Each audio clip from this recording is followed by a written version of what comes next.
Get it in. Yes, I know my hands is ashy but classy. I tell y'all, I wash my hands about 50 times a day, so there are days that more I sanitizer. walk around like I'm alright. We're gonna get it going, man. I'm slow motion. I pretend to wear a smile. I am having some issues as usual with the phone, so I can keep the pain from today we're gonna get into a lot of different shit. I gotta touch on several topics today. Sometimes, Holly, Ultimate. sometimes, Please hit like when you come in. Alan Dennis, we gotta talk today. cry. What's going on, Mr. Lewis, Bobby Banks? Dale, what's up? Cry. Sometimes I cry. What's up, Juan? Jose. Man, slow day. I've been up all morning. When I can't do nothing but damn, it was always something going on.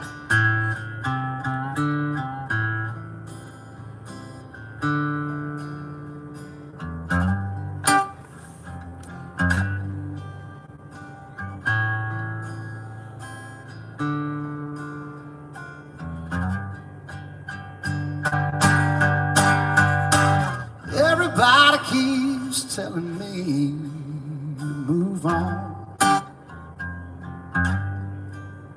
Oh, but I can't seem to go anywhere without you. I'm just sharing and messaging. Ever since and every single night you've been gone. Sometimes I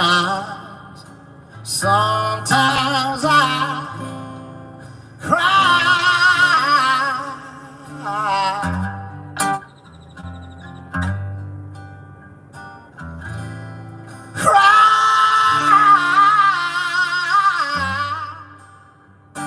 Sometimes I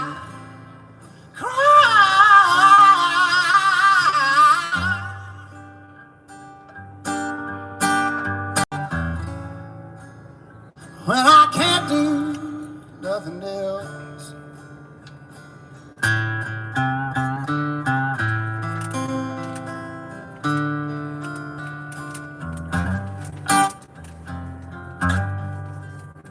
Just a second, y'all.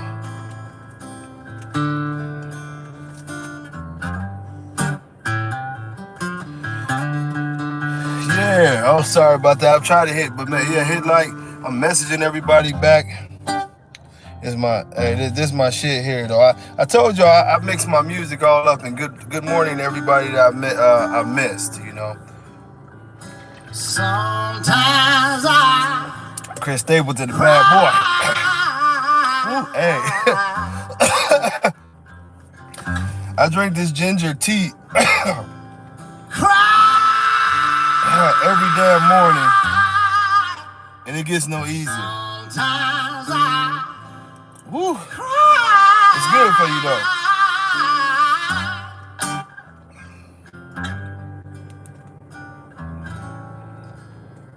When I can't do nothing else. Thank you. Thank you for having me. Man, I'm so glad. I'm so glad. Okay, we ain't gonna go through the whole concert. But I'm so glad that some of y'all messaged me actually, because it's been something else, man.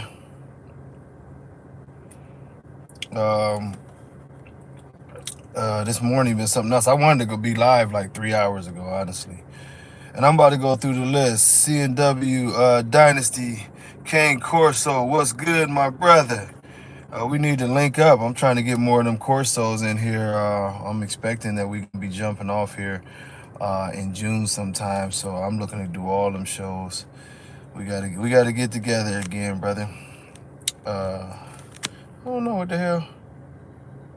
Let me see. don't know. There it go. It took my message. Debonair.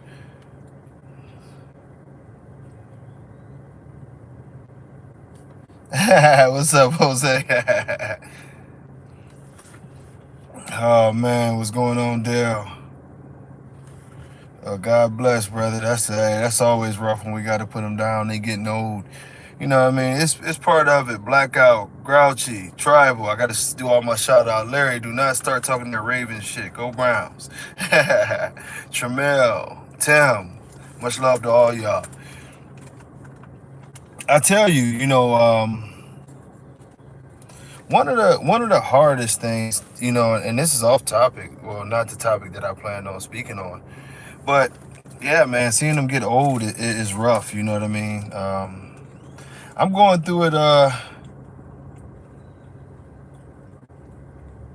Man, CNW, let's wrap. I'm open for business now. We getting it at it, and there's so many plans. Like I say, I woke up revitalized. I've been doing so much. I'm doing shit at the house. I'm doing shit here. I'm doing shit there. I'm getting into it with different times. You know what I mean? Hey, much love, Kev. It's time. It's time. It's time. You know what I mean? Yeah. Here come Alan Dennis talking about them damn Saints. I wish y'all the best with Carr down there. It's like a couple of topics, and I do want to touch on this, man. Is when we see these dogs get old, it's the blessing and the curse, and I think that's the part of that we have lost in the dog world that most of these people don't understand. I understand frustrations. Trust me, I've been doing the thing with paperwork for these people. My man Alan Dennis can tell you all about the paperwork shit. It's been amazing when you become enemy number one. They play with my paperwork. They play with this, but also like I seen some ugly shit, with this whole situation. Like I said, I understand some of my brothers being like frustrated because I'm not the only one who had to deal with paperwork issues. I see a lot of people, hell, as TikToks complaining about the different registries for whatever reason that they're not getting it. But and I'm not talking about everybody. I want to keep saying that. But one of the craziest things about this paperwork thing, and you'll see where it ties in, is that like I've seen some ugly shit. Like I've seen some posts. I've actually seen one lady that I was dealing with that it sort of just took me off guard because I really thought that she was all about loving her dog, and it was just like, oh, if they can't have my paperwork in the next couple months, you know what I mean? I'm just gonna give this dog away. And I'm like, damn, you send pictures with the dog with sweaters on and laying on grandma's lap and everything else, and then it's like, okay, fuck the dog if I don't have paperwork. I'm gonna give y'all a quick answer, and I'll tie it in. And this is it, because this keeps on being a topic around the community, and unfortunately, like I say, I had to deal with it. But yeah, the WBA is about to be my go-to. They're a little, I'm not going to put too much on them either, 2M bullies, because they're a little bit backed up right now too because of the rapid response. So if you send in your WBA stuff, be patient with them too, because when you first start out, boom, you can get it the next day. And now they getting it pumped into their spot, something that I'm learning from them for, as far as, I'm setting up another individual who's going to be helping with paperwork, so it'll be up to 5 of us, because I'm scared of that it's going to be an overflood like it was last time. But it happens. But the WBA is on point, so you might not get it in 2 days. Now it might be 2 weeks, but the WBA is good people, and this is information that can help all of y'all. Some of y'all been screwed over by certain registries. We won't say their names on the paperwork. All you have to do is this. You can quite simply, oh, that's good. 1 week is good. You can quite simply, basically, single register your dog. If you know well, you don't even have to know the parentage. The UKC, for one, will say, send me a picture of the dog. And you send them a picture of the dog. This is the dog or whatever. You pay the fee, and they'll register an American Bully for you, which basically, the funny part is that allows you to transfer the dog over to the ABKC or wherever else. It doesn't matter because everybody accepts UKC paperwork. If you know the pedigree, like many of the people that I've dealt with knows the pedigrees, you can fill your pedigree in and you can get it. And it's the same as whatever. You know what I mean? You literally have the same paperwork. I have one female where the guy had to single register the dog. He gave her to me, so half of her pedigree is there. I know the other half of the pedigree, but it's not on the paperwork, and that's why even on some of the Bullypedias and Pitpedias and stuff, you see absent spots in the pedigrees because paperwork issues have always happened. You have to understand the ABKC says they have 1 million dogs. UKC has millions of dogs. You know what I mean? So throughout that, it would be, like I say, it would be incredible if anybody, what's going on, Boo? If anybody could do all paperwork all the time and be perfect. So all of these registries are going to have their gaps.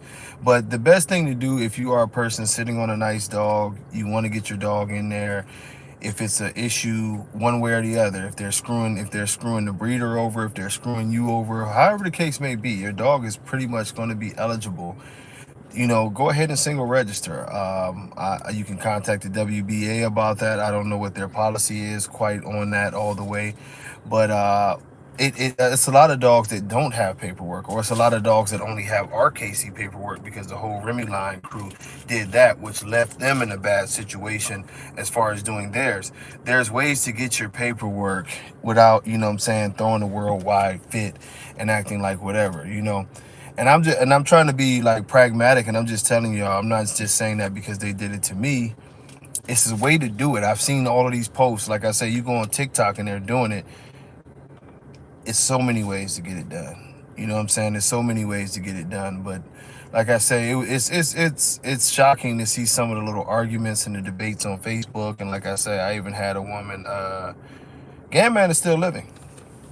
Yeah, Ganman is still living. If I'm not mistaken, I can date this back. Ganman is probably around 8 right now. Ganman and Poop Dog is around the same age, and Poop is 8. So, yeah, when we had Poop, that we was around the same time as that.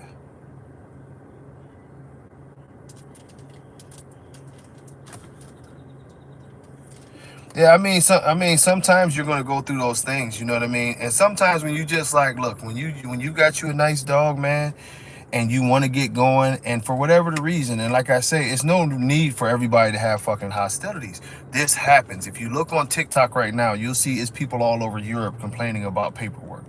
That come from here. It's people in South and Central America. You have a lot of complaints. If you go to Google, it's a lot of complaints on UKC. It's a lot of complaints on the ABKC. I'm pretty sure it's going to be complaints on us. It's going to be because it's high volume. So when you start talking about high volume, there are going to be mistakes. It's going to be miscommunications between the breeders. There's going to be miscommunications between the people actually sending the paperwork in. There's going to be people trying to change the name on the paperwork, or they make an error and they white it out and they don't know that you can't white it out. And all these different things that happen, and it's a lot going on. So I'm just telling y'all to look into single registration sometime when you can't get it, because it's going to be one of your best options, and your paperwork will be 100% legit. You know what I mean? Your paperwork will be 100% legit. What's going on, Ryan?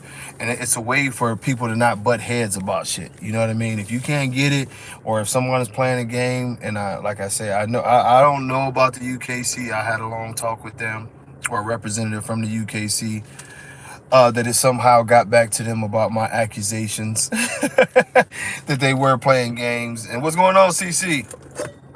And they said that's not the case. They're just overloaded. They said they're just overloaded, doing the best they can. There's a lot of controversy with the pit bull and the American bully still. A lot of different things where they're trying to angle everybody to registering their dogs now. American bullies, they don't like the whole pit bull thing still which I'm guilty of it too, because several of my dogs are still registered UKC pit bull. They want everybody switched over to American bully to not only help the American bully develop, as they say, but to also stop the unnecessary paperwork in the wrong name on certain dogs. You know what I mean? It is what it is. At the end of the day, sometimes you just do. Smooth. None of us want anything But at the end of the day, if you want to move forward, I often look at it like this. And before, when I was battling with them and getting all upset myself with those people and everything like that, at the end of the day, I looked at it, back in the day when people were lying and hanging paperwork and doing anything just to get paperwork. We can sit in a space where literally I just seen one paperwork and it says American Bully, and the whole entire pedigree is filled out. The whole entire pedigree is filled out. It's the real pedigree on the paperwork. They allow you to tell what the parents were, everything. The whole dog's pedigree is right there on the paperwork. So if that's the case, the name is there. All of this information is the same. The biggest difference is that it didn't come from the litter registration. You had to fill it out and do whatever, but it's 100% legitimate. I think at a certain point in time, as Albert Einstein said, some people have a problem for every solution, and some people have solutions for problems. We are in a situation right now where it's a lot going on in our community. We see a lot of different things. We see some registers operating as people and not as businesses, and not doing the right things by people. So this message is just to people who are out there getting stuck in these situations, as it seems to be some kind of down papers pandemic going on, that this is a way for them to get registered. I understand if you pay for something, you want this or that or the other, but at the end of the day, when you get in a situation, you go. Well, this is it, and this is what I'm saying, guys. Now you're saying, oh, the problem is you can submit any pedigree. Well, the problem is the American Bully community has been submitting any pedigree for the whole existence. I'm just speaking to people who are stuck in a bad situation because the UKC or ABKC or whoever is not getting them the paperwork. The breeder, they're having issues with whoever. If you have a dog, I can go into a million scenarios, guys. But this is what I'm saying. I think when Albert Einstein said that some people have a problem for every solution, it's like, or you know what I mean? You have to, some people are stuck in a situation where they have a nice dog. They want to breed the nice dog. You know what I mean? You want to get this dog into registries. You want to be able to do that. If you're an honest person and you're going to do the honest paperwork and put your stuff does not go to anybody else's. You know what I mean? Like I could tell y'all about East Coast Man. I could tell y'all about, I mean, hell, look, if we're going to talk about legitimacy of paperwork, you know what I mean? It is what it is, you know? I mean, AKC is good, Smooth. I mean, this is one of them things, and like I say, AKC is good. AKC is the leader in the world. AKC also has a nearly $100 million a year budget that they're working with. You know, in our community, we have one registry that is a big time multi-million dollar registry in the UKC, but they look at us as the last priority as a breed. I can tell y'all the stories. I'll get John Easterly on here to tell y'all what they really think of the American Bully and why he was there. He was our head of judges, and he was brought in to teach the UKC about the American Bully, and literally they disrespected so much that it lasted one day. He basically told all them people, fuck you, because of what they were saying about our thing. Then you have the ABKC, who obviously runs on an agenda. And so you have people who are sort of being screwed, and it's not like one small patch. We seeing people all over the world, you know, just having this problem. So I'm just wanting to give them a solution that at the end of the day, yeah, Alan, but no one is doing it mandatory. You know, man, you've had those talks. I'm just giving people a solution that you can go home, because at the end of the day, everybody's going to piss and shit and moan and groan, and this is what our community does. But at the end of the day, I know how it goes. When it's time to breed that dog, somebody just wants to have something of legitimacy on paperwork so that they can register their upcoming litter and move forward. That is obviously the goal. You know what I'm saying? That is it. So, and I told these people this on TikTok, and now I'm saying it on my page, and we'll say it on the, what's going on, Danny Baker? We'll say it on the podcast. You know, Oscar's doing a lot of amazing things. I plan to follow suit with whatever Oscar does. And it's one of those things to where, as a community, are we trying to move forward? Are we trying to find solutions to the problems that are plaguing our community? Or are we still trying to stay and bitch and complain? Now, the one thing I would say about even the, like I say, with the whole separation thing, it's the same mindset. Do we still sit and bitch and complain about the fact that we see bulldogs and we see discrepancies and we see well, John got sick, Justin. Yeah, John got sick, and he's recovering. He's doing a lot better. I need to call John, honestly. But he's doing a lot better. You know what I mean? So hopefully we get to see Big John back out here. But yeah, John got sick, just like Belinda had got sick. It's a few of them that health issues have come around. You know what I mean? No, you haven't missed anything too important. Just telling people ways that they can single register, and I'm pretty sure even with Oscar that if you can provide the proper thing and sometimes like a bill of sale or a confirmation from a breeder or something like that, people are trying to help people with these paper crises, and people who like I've heard of people who've I had my puppy slip for a year and a half, and I lost it, and now I can't get in touch with the breeder won't call me back. If you're one of those people, there's a way to get your paperwork going. You know what I mean? And that's all. You know what I mean? That's all. Well, C&W, I know about the AKC. They're big. I would say that they're the best, but they have their issues too. I just didn't want to go into that long discussion, but they have their issues. All it takes is a Google search. But anytime we want to throw something in somebody's face, or anytime we want to, like, we're going to kick the ABKC's ass, we'll bring up the UKC. But then the UKC have their problems, so we'll bring up the AKC. Then we find out none of them are perfect. And it's just it was the way of the world.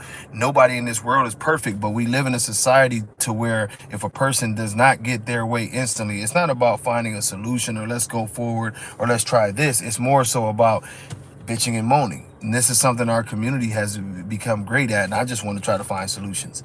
And I know the American bully is in a bad position. I see some of the things going on. Trust me, I get it worse than everybody.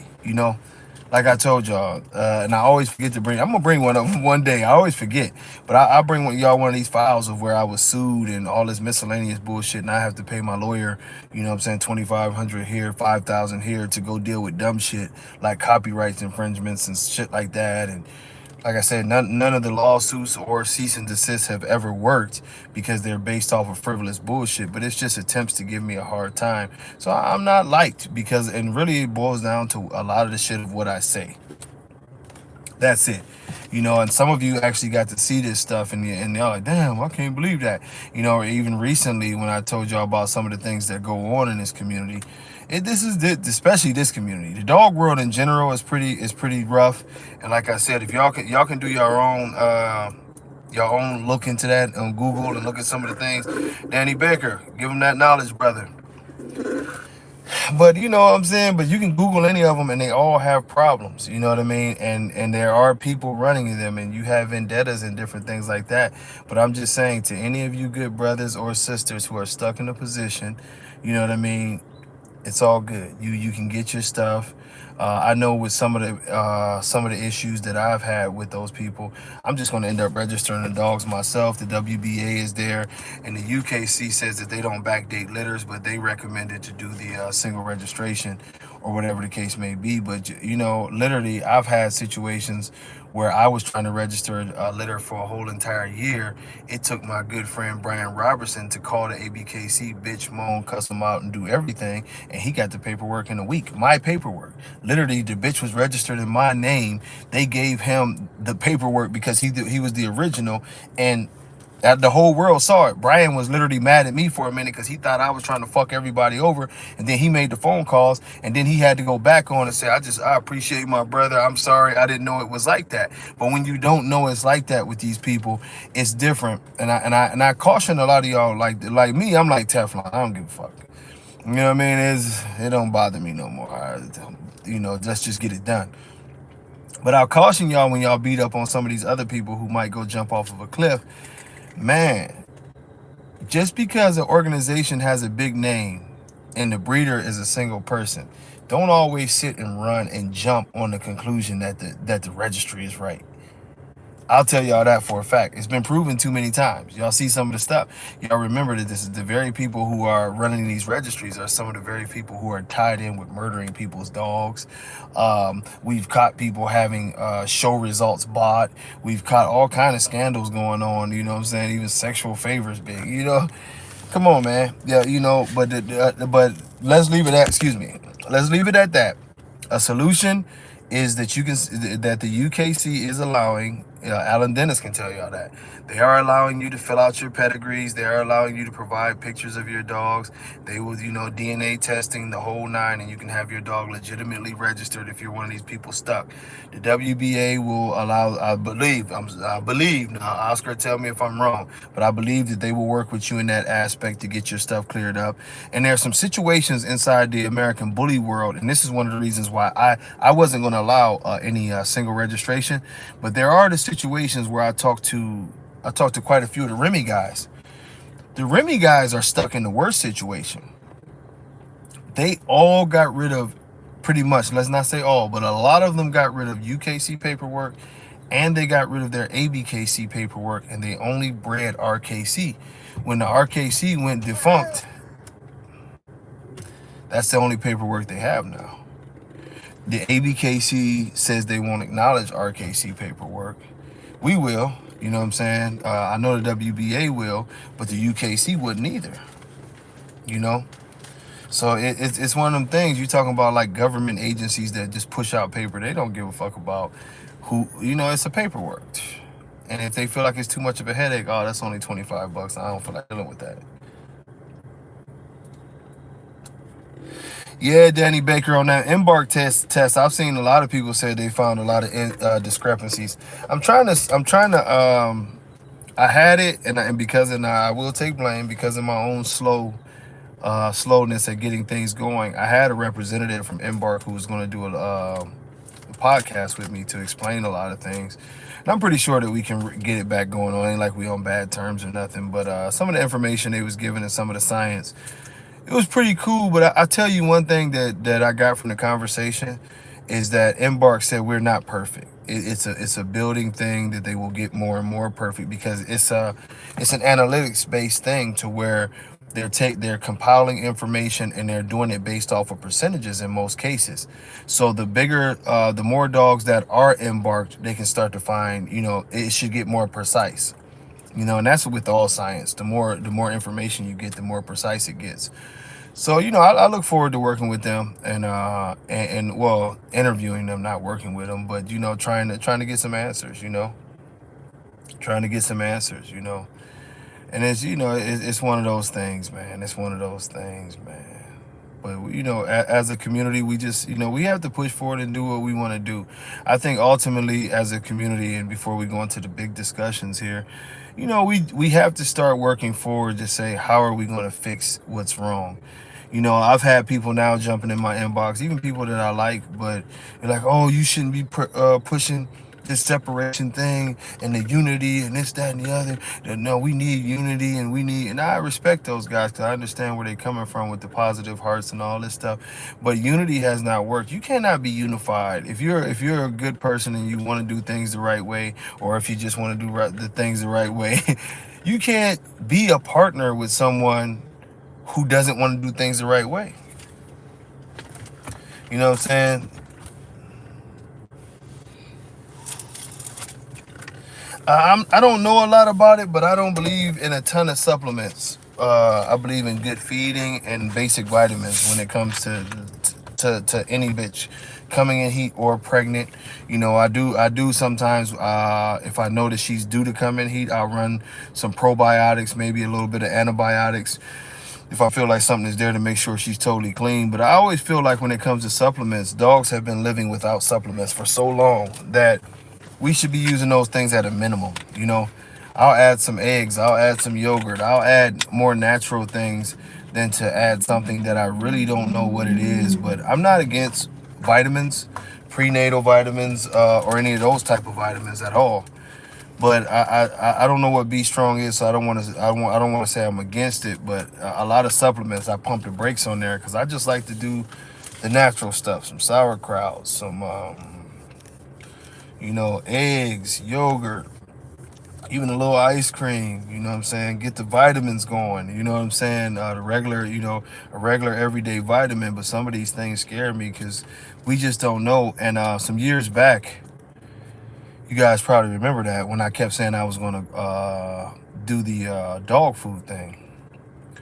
Well, one of the reasons I backed off the dog food thing, that was actually before the TBKC, is I found out how full of shit they were. 90, I ain't gonna say 90%, but a lot of the foods that you get and that you see really are not what you think they are. It's all branding, like the multiple bags, and oh, we put this food in this shape so it's small bites, and we do this and we do that and we do this and we do that, you know what I mean? And it's a lot of bad information. It's a ton of branding. It's the reason why we have 900 bags of dog food now when it used to only be like 10, and it's really all the same stuff, and it's a lot of bullshit products in there. So be careful with the supplements, you know what I mean?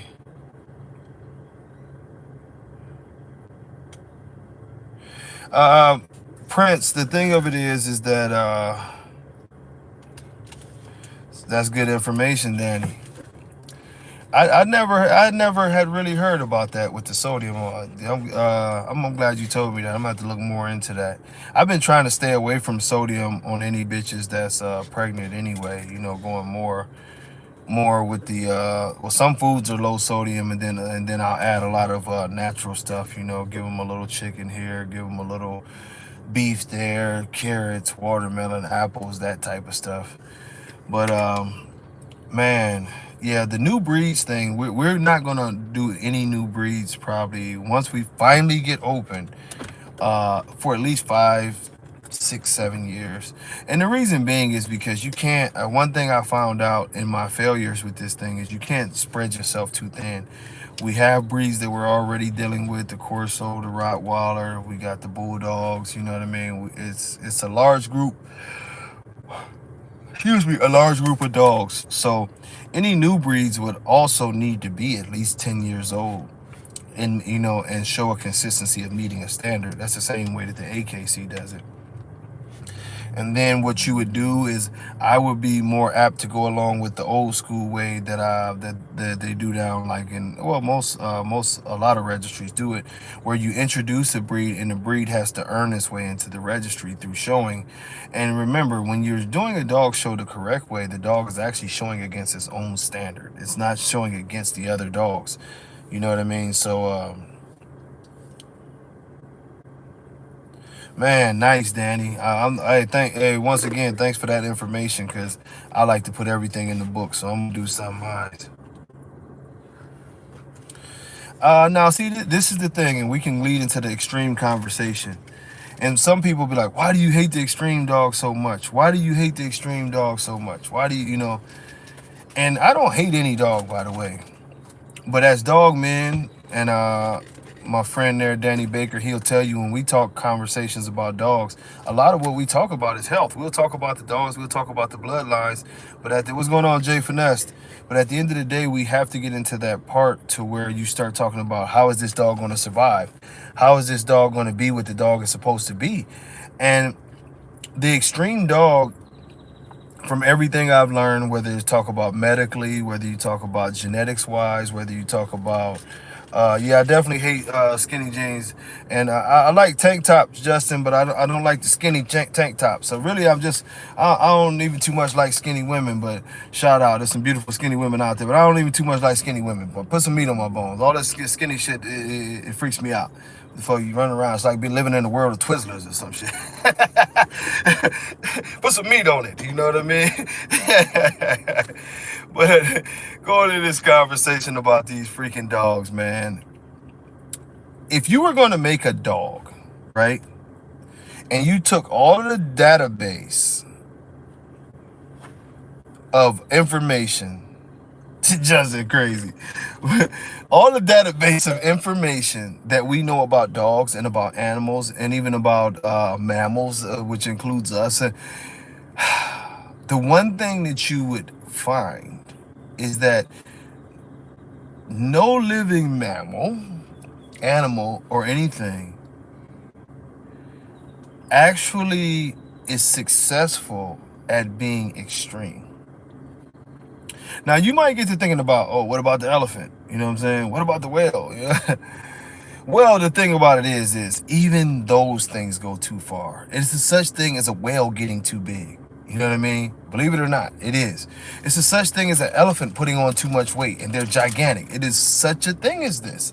You know what I mean? They're naturally gigantic animals, but you don't see elephants that their legs start to spread out and they get wider, and they're literally, 2 tons more than the rest of the elephants. It doesn't work. We've talked previously about the liger experiment with the tiger and the lion, and the reason why the genetics go towards the tiger. Actually, it's now scientifically proven that the tiger has a gene that will not allow it to get past a certain size, and this is why it has survived in the wild so long. We've seen the results of the Belgian cows who have the double muscle gene, and how unhealthy they are, and they pretty much can't sustain their own life. They're probably pretty cool to look at. When I first seen them, I was like, wow, they're impressive, but they can't sustain life, not on their own.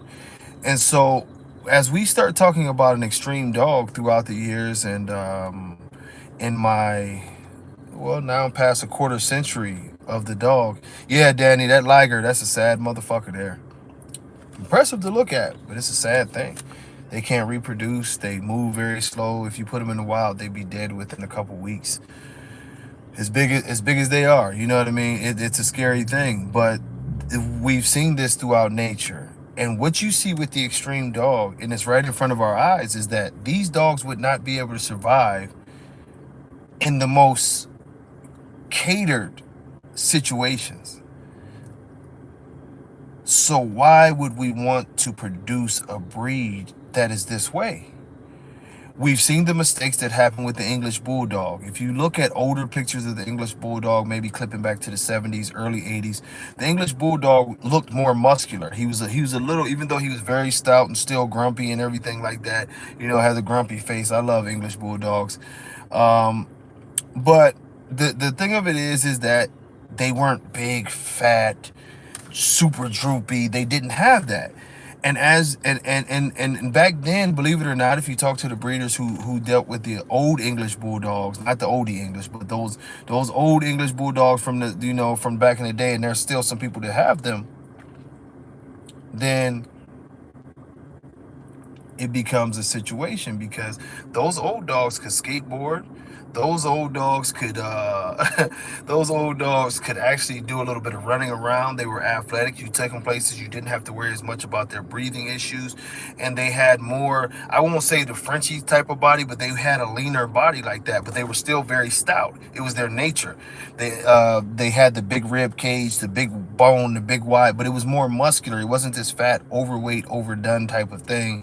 And even if you look at the older English Bulldogs, their face wasn't pushed completely in. They had a stout, broad, maybe I would say a 2-finger maybe muzzle. Now you see the English Bulldog and it doesn't have a muzzle. A lot of them are totally pushed in, or it has minimal muzzle, which causes the breathing issues. You added a ton of weight to this dog, so now he's having trouble, providing the proper oxygen to the body through the airways.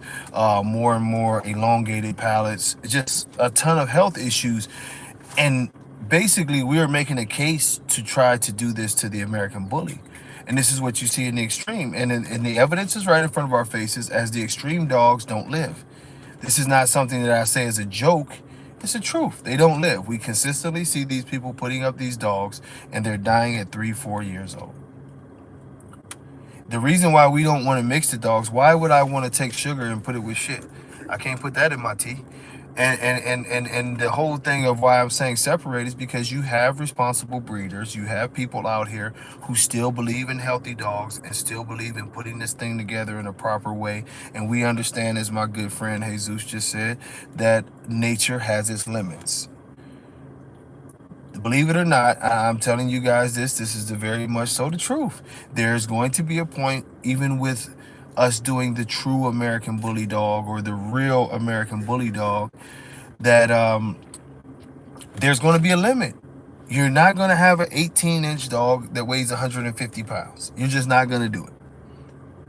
You're not. We can dream to say, I'm going to make the biggest, most muscular dog, and he's going to have a double. Good morning, Miss Estevez. You can say these things, you can say these things, and we've been testing the hell out of these dogs left and right. But the truth of the matter is that the dog starts to break down. The health of the dog starts to break down. Nature just will not allow this. You will not see a 16-inch dog at 135 pounds. You will not see a, you know what I mean? If it is, it's going to be a freak. It's going to be like Secretariat, where once they do an ecropsy on the dog, when it finally dies, they'll find out that his lungs and his heart was twice as big as all other dogs, and it gave him an incredible ability to produce oxygen in the system. Because we all have to remember one thing: the bigger you are, the more oxygen you need. The reason is you need the red blood cells to fill out all parts of your body. Your body lives through oxygen. Every part of your body needs oxygen. The heart does not get bigger naturally to support this at the rate that we are making these dogs bigger. This is why you see the dogs struggle so much. It is a stupid concept. I'm just going to tell y'all, it's a stupid concept to believe that we can make these very extremely heavy, extremely wide dogs, and they're going to be able to exist. Not to mention that we start talking about, I love to focus on the cardiovascular part of it, because ultimately that's the part that'll kill you. But the joints don't change. Denzel was 15. The joints don't change. So the joints take a pounding, and a lot of these dogs who have made it to be a little bit older have arthritis, have serious arthritis. The ligaments don't change. It's one of the reasons why you see so many dogs in the show ring now that seem like that they have a limp or they walk very, very stiffly. It's because they've already torn a CCL, which is basically equivalent of our ACL, and they're tearing them left and right. You know what I mean? Because it's too much mass, it's too much force, what's going on, Rico? It's too much going on. These dogs are not built for this. If you have a dog that, we seeing more and more stiff stifles. The stiff stifle greatly deteriorates the socket of the hip, leading to hip degeneration of many sorts, honestly, and it's just not a good theory. And people want you to keep on trying to go with this. Oh, we could do this, we could do that. No, you can't. I am a breeder. I love these dogs. I study these dogs like many others have. As you see, Danny Baker's on there. He's got a multitude of dogs. He's got some of the best bulldogs in the whole fucking country. And I'll tell you that.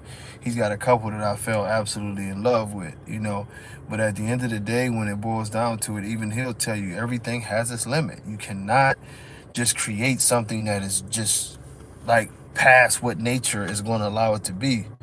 You know what I mean? Jung Yi, what up? Jung Ji. But it is what it is, man. The extreme. I've racked my brain a lot. You know what I mean? Oh, I don't know. I don't know about that dog, Bedford. I don't know about it. I had to check him out, Mr. Claus. I won't forget that name. I'm gonna check him out. But everything has a limit.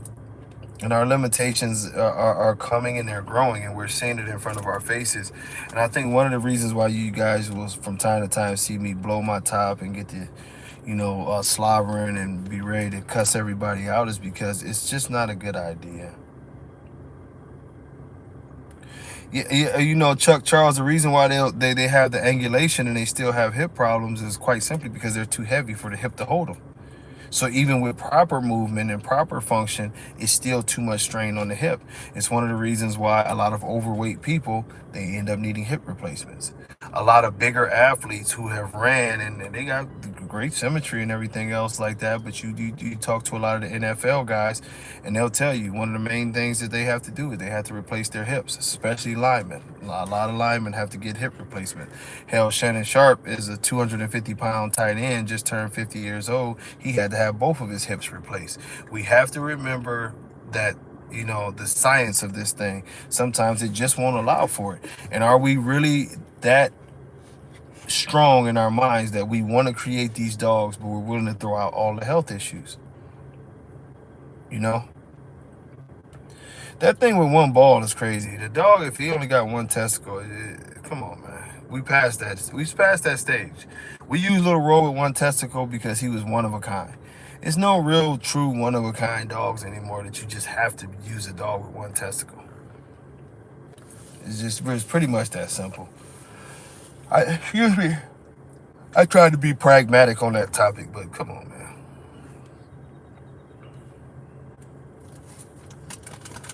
Oh yeah, Rico. They got the windshield. They got the windshield or that Beyonce bounce. That booty just going back and forth. It's not a natural movement, and even that swaying of the body like that, how those dogs move, it's so unnatural that it causes other parts of the body to break down. People don't, and this is the shit that people need to hear and people need to talk about. You know what I mean? You know. Like I have no problem with having a more lean dog, a more dog that can move a little bit. And sometimes, we forget we were making a breed. So, you know what I mean? We ain't gonna even talk about Lippy. For those who don't know who Lippy is, let's take a quick break here. Y'all heard about the dog Cash. Cash was the dog who was in the video with Bashar's dog, the big stack off. They invited Roy Jones in and all of the internet celebrities and June Williams to judge this stack off and all of this stuff. And oh God, the dog was basically dying on video and no one was doing anything about it. Well, a few months later, the dog was in the bed with his little boy companion, unfortunately, and he died choking on his own vomit. So in this stress of this moment of rightfully so feeling bad about your dog dying in the situation, you know what I mean? This guy says, yeah, he's got the one sister of his with the cleft lip and she's fucked up, but we're gonna breed her to the uncle or whatever the fuck it was because we're trying to remake him. So I still it makes me stutter because I don't understand the logic. First of all, if I had a dog that was falling out all over the place and finally just died on his own vomit, what would be my interest in recreating it? Second of all, if I'm going to recreate it, not only am I going to use his blood, but I'm going to use his cleft lip sister, Lippy. We're going to use Lippy to recreate the dog that choked to death on his own vomit.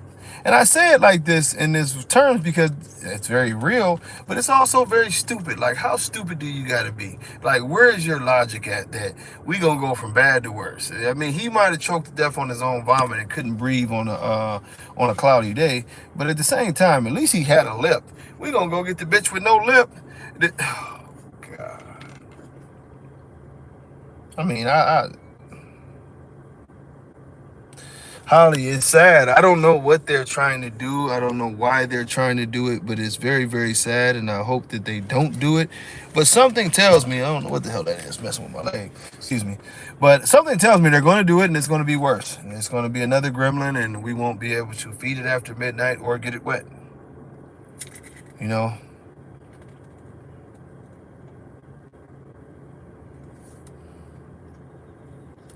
Yeah, Chuck, they don't understand that. That I come, and y'all probably be like, man, this dude did everything. Trust me, I have. This is why I'm getting gray very fast. But when I was early part of the dog life, I used to not necessarily work, but work with these people who did horses. And so I wasn't getting paid. I was doing more of an apprenticeship, and they allowed me to keep some of my dogs there at their kennel facility. So it was pretty cool.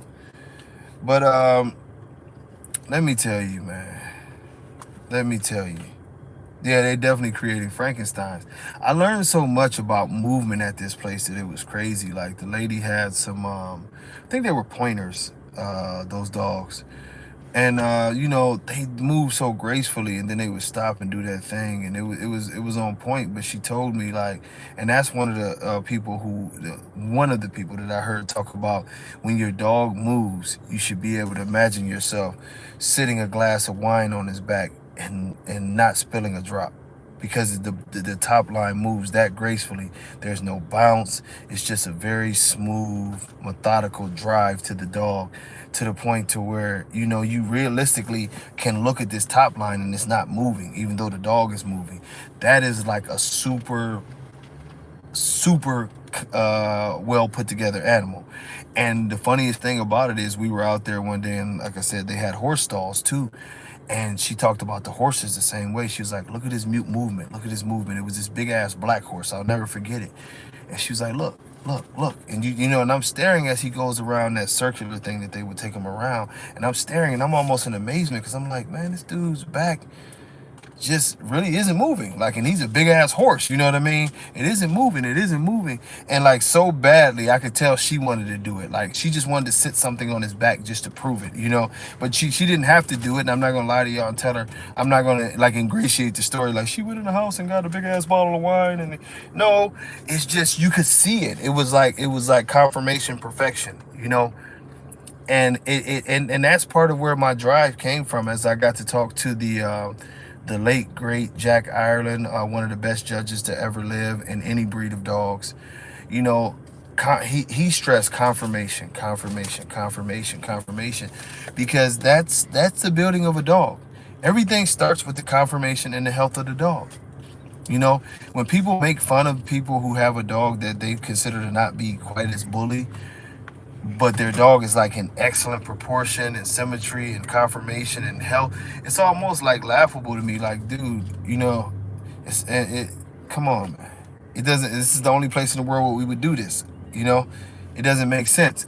The dog is well put together, runs like a freight train, you know, got that muscle, got everything just moving, you know, and you laughing at it. Now, see, the problem is that you can't build. The problem is that even with great confirmation, it's a line where you hit. I've told you all about the bodybuilders, right? You know, bodybuilders, if you look at these guys, they are the top of the top, you know what I mean? But what they're finding out, and it's being talked about more now, and it's amazing because you even have the great Arnold Schwarzenegger talking about it, is that they went too far. You know, when you start seeing, you know, 15, 20 professional bodybuilders drop dead in a year, they're going too far. It comes a point where your body just, you can't go much further than that. And we found that point with the American Bully, amongst other things. And the other things are the genetics, as I've told y'all, whereas they continue to add different species of dogs. And when you add different species of dogs, you take away genetic markers that prevent those dogs from being from not being unhealthy. You know what I mean? So as we breed our dogs, or any animal that is, from generation to generation, the genetics work to provide a way to allow this dog to survive and to thrive and to get better. And this is why that's a species. You know, all of those genetic markers are different from each breed. You know, and when you do this, you start to mix up those species, you knock down those genetic markers and open up greater possibility for deformities and sickness, because it's not been developed over time. This is why the theory of just mixing any dog in doesn't work. Yeah, Holly, horse breeders are they something else. They have some science. I've learned a lot. I've learned a lot from those guys. You know, I've learned a lot. I went down to Kentucky. I actually had a grant from some people in Kentucky back in the day to build a kennel. And man, those dudes know a ton. But this is the part. And like, when I say separation, and sometimes we say separation, it always sounds like a bad word. It's not a bad word. Sometimes you just separate because you have differences, and what they say, irreconcilable differences. And I feel like in our community, you know what I mean? Oh man, that horse, y'all got me thinking. I can't get me a horse right now. I'm about to get me some goats, but I can't get me a horse right now. But I can't wait. I like them big Belgium horses, man, the real big ones. I know they ain't really too much meant for riding. That's a workhorse, but I love them. I want to get me one and show them. That's my retirement plan. You know what I'm saying? I got a little bit to go before I hit 50. You know what I'm saying? I got damn near a decade to go, or whatever. Not even that, but when I do hit 50, that's what I want to have, me one of my big old Belgium horses out there, and I want to show him, and hopefully I win me something. Yeah, big draft horse. Yeah, I love them big Belgiums, man. I like the ones that's got that gray, almost, it ain't a merle. it's like a gray sort of marblish type of coat to it. I don't know the names of the coats or nothing. I ain't gonna tell y'all that I'm like a great horse guy. I just like to look at them, and I look at them a lot. Oh, gee, you know, I know they the bully of the horse, bro. That's why I love them. That's why I love them. Disney had one. Okay, okay. See, I'm learning something. A Percheron. Okay, I'm learning something now. I can talk like I know about my horses. I just got a ton of pictures. I haven't even read. Like I read the basic like standard for the horses, but I'm not into them too tough now. I've been studying more dogs and a lot of goats. But you know, it's one of those things that I think bringing up that, you know, bringing up the those draft horses is a perfect example. Look at you. What are you doing? No. Okay, go sit down before I can finish. But you know, okay, you gotta give me a kiss. Mwah, best kisses in the world. Shut up. Okay. Shut up. Okay, shh. But girl crazy. But you know, the thing of it is that, you know, it's I think almost every animal, Holly, that we can learn something from genetics, you know what I'm saying, of showing. And I think the saddest thing about our community is we're not learning about genetics. We're not learning about the genetics of showing anything. Rico, don't laugh at her, she crazy. But we're not learning anything. We're just going and hey, I seen them goats from Pakistan. They look crazy. I'm scared of shit like that. I'm scared. But you know, we're not learning anything with the American bully breed, and it's not that look. I know sometimes we get into these arguments, we get into these issues, and I go back and forth with people. But when I come to tell y'all, the thing of it is oh boy, when I come to tell y'all, the thing of it is this. You know what I mean? Y'all starting that sports talk, is that we have to get to a point to where we actually care about the overall development of the animal. If we don't care about the overall development of the animal, and all we're doing is basing our success off the price tag of the animal, then it's going to be a major issue in the future, and we have to stop that. But far too many people are basing everything off of just how much I get paid. This is what's in now. This is what's hot. You got to give the people what they want. And it's really not the case. You know what I mean? It's really not the case, because Fabian said it best when Fabian started talking about how long do you, even if you're financial, right? Finances, if that's what you're into and you're into making your money off of this, how long do you expect people to continue to buy dogs that die on them in a 3 to 4 year span? Not only do they buy dogs that die on them in a 3 to 4 year span, but they also buy these dogs and they buy them at top dollar prices. Okay, they diverted on me. I'm going to tell you the truth. I'm a Haney fan. I like Loma. I'm a Haney fan, though. I love Haney, but Haney lost that fight, man. He lost the fight. I mean, the connection rate. We diverting off into a little bit of boxing. But it wasn't his night, you know what I mean? A lot of the times he was getting turned. His angles were bad. He just didn't do what he was supposed to, and that's the reason why everybody's saying he lost the fight. He lost the fight, man, and it happens sometimes. Sometimes you don't come in crisp. I think the right thing to do is to go old school and have a rematch of the fight. No need to argue about who won the fight when you can always fight again. But I definitely would say that Haney lost this fight, man. I feel bad because I'm a Haney guy, but I feel like that this is his fight. Where I got a couple fights where I said Floyd lost back in the day. You know what I mean? And hopefully Haney can keep on winning and bounce back from this, learn some lessons, look at the tape. But this definitely wasn't Haney's best night. Haney got beat, you know. But when you think about it, though, man, you know, both fighters are very good fighters. People forget, you know what I'm saying? I don't know why people thought it was going to be a walkthrough on this fight. You know what I'm saying? Lomo is a beast, you know. He's been a beast, you know. He had a stumble, but he's a beast, you know. So it's you know, it's the best thing. This the best thing for boxing is to have competition. The bad thing is when you keep having these weird stoppages and, You know, it brings to the politics of the sport. Now, I don't like the politics of the sport. You know, I don't like politics at all. So that's it. But I hope they rematch it. I hope all of these boys get in the ring together, start doing what they're supposed to do, fight each other, so we can get a chance to see some good boxing, man. You know what I mean? Yeah, Rico, you can't be satisfied with that type of win. You know them old school. They would have had to fight. If it was Hagler, one of them dudes, like, hell no, I got to get back up in here.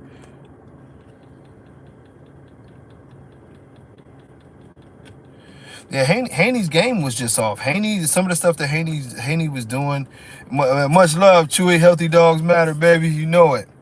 You know, Haney just was not fighting a good fight. You know, he wasn't doing the jab. He fought right into what Loma wanted to do, and he got caught a lot behind it. You know.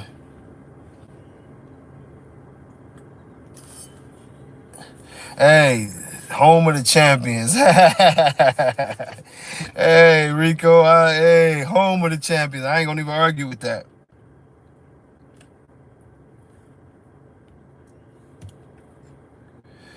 Man, yeah, you should rematch it. You know what I'm saying? You should rematch it. You know, there's so much politics in there. I'm gonna talk boxing for 2 seconds, but all of this stuff has disgusted me as a boxing enthusiast. It's really disgusted me over the last whatever. You know, come on, back. The tank fight disgusted me. Just because of the rules with the tank fight. You know what I mean? Oh man, nah, I ain't got no LeBron hairline. My hairline is intact and all the way there for right now. We'll see how it goes. You know what I'm saying?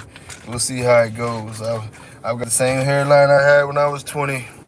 You know, big forehead, all my hair in the back. I'll be good to go.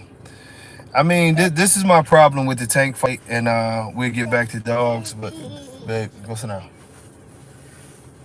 But the problem that I have with the tank fight is this. I never agreed with trying to, and I never agreed when Floyd used to do it. Being a guy, and I'm not gonna say being a fighter because, you know what I mean. I've never reached any level close to that. But the thing of it is this. You know what I mean. Oh, Tramel, yeah, she gonna go see Little Mermaid. You know that. Got to represent. I just seen your question. But the thing of it is with Tank, you know, I would never want to fight a fighter who's dehydrated. That's one of my things. You know, all of those little clauses that they put in there, to me, it's one of those things that, you know what I'm saying, that it's like you're trying to gain an advantage. You're trying to feel as if, like, you know, you're already coming in and you're already like setting it up so that you can have an advantage instead of just fighting the man. I think Tank would have beat Garcia anyway. But for those who kept trying to argue with me and stuff like that, bro, like I tell you like this, I weigh myself every day in the gym.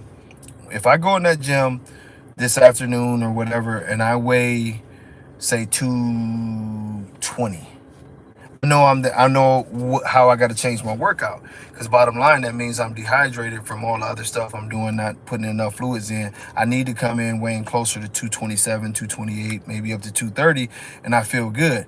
It's the same way, definitely the same way with boxing, because you're more cardiovascular.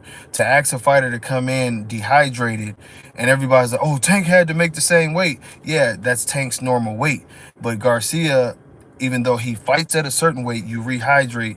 And now we could debate that all night long. But most times when you fight, you know what I mean, a lot of the bigger fighters, they can rehydrate up to 30 or 40 pounds in one thing. So, you know, the reason they rehydrate like that, your body is not going to overhydrate. That's the real weight that you carry. So stopping him at 146 when he realistically probably could have hydrated to 156, it's a bad thing. You know what I mean? It's a bad thing.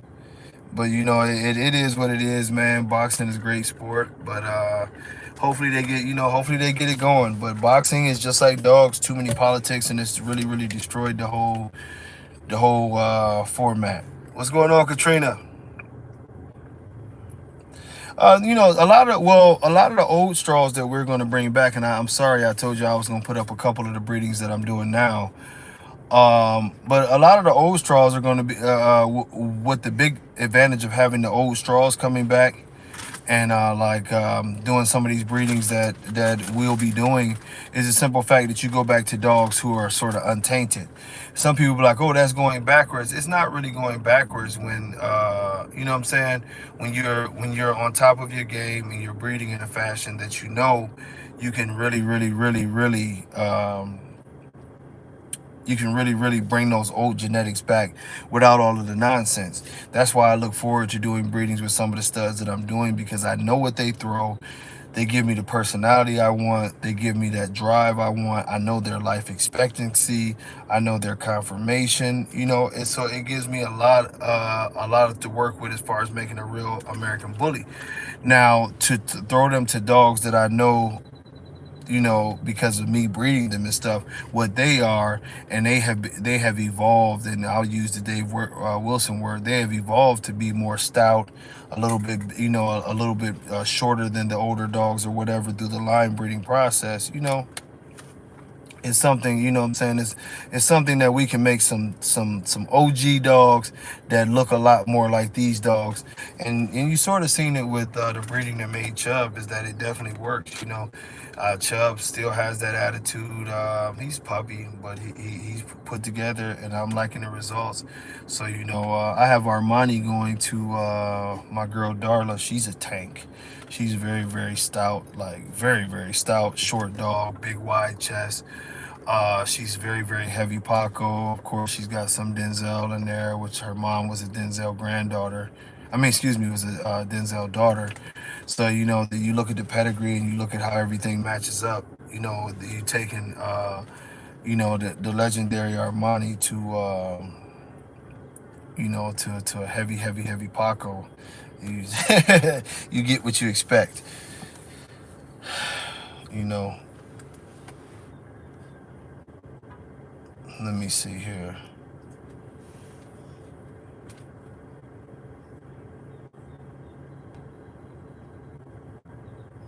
Let me see. I'm jumping all over the place. You know what I'm saying? Yeah, Chuck. That's all it is putting the combinations to the genetics and just bringing it all the way forward. I love a lot of the dogs that I've seen in the UK, but I also think that the UK got a lot of the damn muscle tone dogs, and I think that that's hurting their stock. A lot of those brothers from the UK have been in my inbox complaining about some of the health issues they're getting. You know what I mean? So yeah, it is what it is. No, she's not extreme. She's just pocket as hell, blocky as hell. She's not extreme at all. I don't even know what extreme is anymore. Like, I really don't. Like, I've seen it used to describe so many different things. So I guess in some ways she could be considered extreme because she's got all that muscle.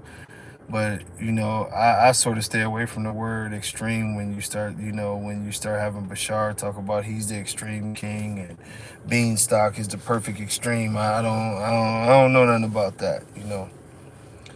I don't know nothing about that. I don't want no parts of that. You know what I'm saying? I don't know. And that's one of the things in our community. There have been all these terms that have been used, like extreme and this and that and the other, and this and that, and it's and breed type is another word and all that, man. The bottom line is you breed a good dog. I think we have to get Trishina said no, we don't want that muscle tone in the UK. You have to get to a point that, am I going to breed a good dog or not? You know what I mean?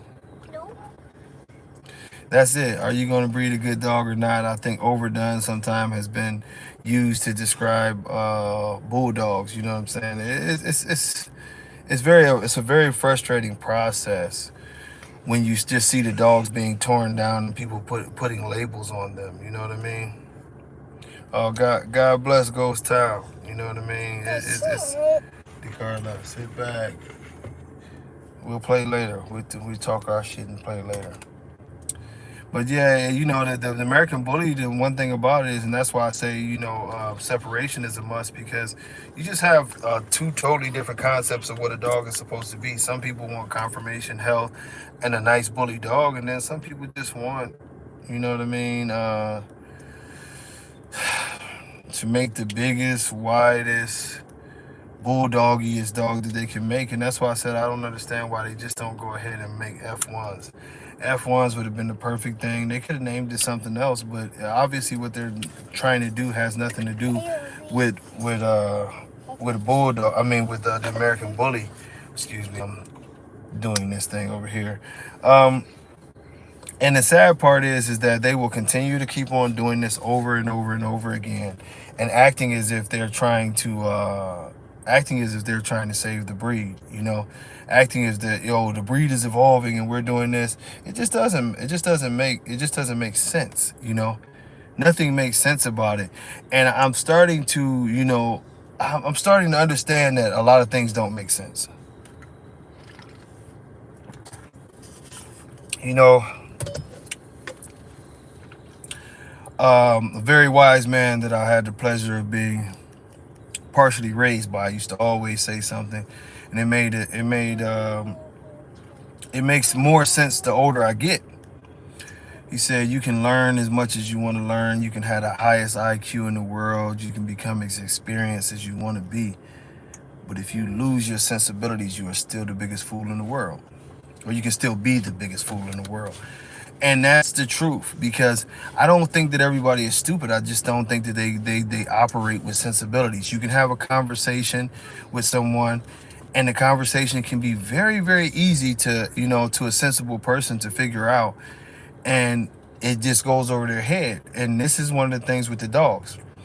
I mean, it's a very sensible idea to look at a dog that looks like Beanstalk, or that looks like Brim, or that looks like, any of those other dogs that they're bragging about currently.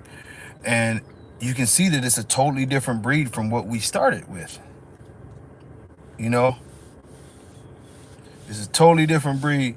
Man, that's chapstick. I ain't been eating no chicken. I don't get to eat till 4 o'clock, but I want a bucket of chicken. I want a bucket of chicken. Well, I'm saying muscle tone dogs are bad because they don't live long and they have serious, serious health issues. I know of these health issues. Like I said, one particular was a 5th-degree heart murmur. I've never even dealt with the 5th-degree. I've never even dealt with a 3rd-degree heart murmur. And thank God my dogs haven't had them. But at the end of the day, like a 5th-degree heart murmur, I could tell you of multiple dogs where I know for a fact that muscle tone has forged the medical work for the dogs to get out of country to certain places, because when these dogs got to the country, bottom line, the veterinarians were recommended that the dogs be euthanized because they were in such bad condition. And it wasn't just like pneumonia, which happened in several cases, but it was literally that their hearts and other issues that were going on with them was basically dying. you know I mean, it's no what if, Tyrone. I don't want to sit down with those people anymore. I go to Bashar's house and we can have a burger and we can sit and talk shit and that nature. But to be honest, sometimes you just have to understand that you're two totally different type of people. Bashar makes it known who he is, and that's the part where me and him have a mutual respect, even though we disagree. Bashar is not a liar in the sense that he doesn't let you know it's a business to him. He's doing anything and everything he can to make money. Me and him have two totally different philosophies. There would be no sit down. There would be no in the middle. Me and Dave sat down for years, and he tried to give me the job to clean up the breed, but immediately I saw it wasn't really a job to clean up the breed. It was more so just to have me over there so I would stop whooping his ass. Not physically, but y'all know what I mean, because he didn't want to fire anybody. I told him if I get this job, the first thing I'm going to do is fire, 66 to 75% of all of your employees, all of your judges, and clean up, because you have a corrupt playing field here, and they can't, and this won't work. I said a lot of these dogs are about to be up out of here. I said we need to start kicking dogs out. We need to start enforcing the DNA testing. And once he started hearing me talk in that fashion, he's like, "Oh, I don't know if that's going to work because of this, that, and the other." And I said, "Exactly. That's why it's no need for me to take any position over there." Yeah, Rico, it's gotten worse since that time. Now judges are leaving on their own. You know, like I say, and this is, and it's not to beat up on any of y'all who say, why don't we try to work it out? And this, no, it's just, it can't be worked out. We need to go our own separate way. Like I said, and I don't think it's going to be that way from everybody who's wanting to register and everything like that. But even if I had the smallest registry in the world, you know what I mean? We were only registering a couple hundred dogs a year, and it was very, you know, very smooth or whatever. I would be okay with it as long as they're very, very high quality dogs. Exactly, Rico. You have to agree to disagree. Odell shouldn't be anything because Odell doesn't show. You know, yeah, Odell don't show. I think if he did show, he could win champion, grand champion. You know, no problem. But Odell, he's a house dog. He's a lap dog. So he don't deserve anybody's title. You know. But you know, it's you know, I'm just being honest with you guys. Is that, you know, it comes a time, if we want to push forward with this breed, we have to understand the direction we're going. It is dangerous. It's far more dangerous for us to keep on mingling with these people and saying that we're going to fix the things that's going on, because the truth of the matter is that they keep on incorporating the bad genetics into our dogs.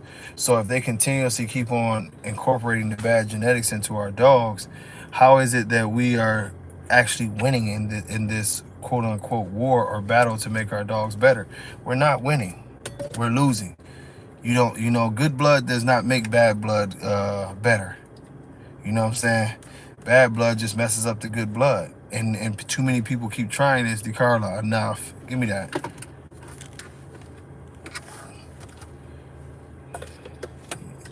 This girl. But you know, at the end of the day, it comes down to a point that you know, we have to get to a point to where we are very decisive about what we're doing. Do you want clean, healthy dogs? Do I have anything that would be considered a champion? No, I don't show. I don't show, and I don't give a fuck about a championship title. I mean, no offense, but brother, when it comes down to championship titles, I started this shit. You know, I threw away more championships than most people will ever get. Literally went on screen and threw them away.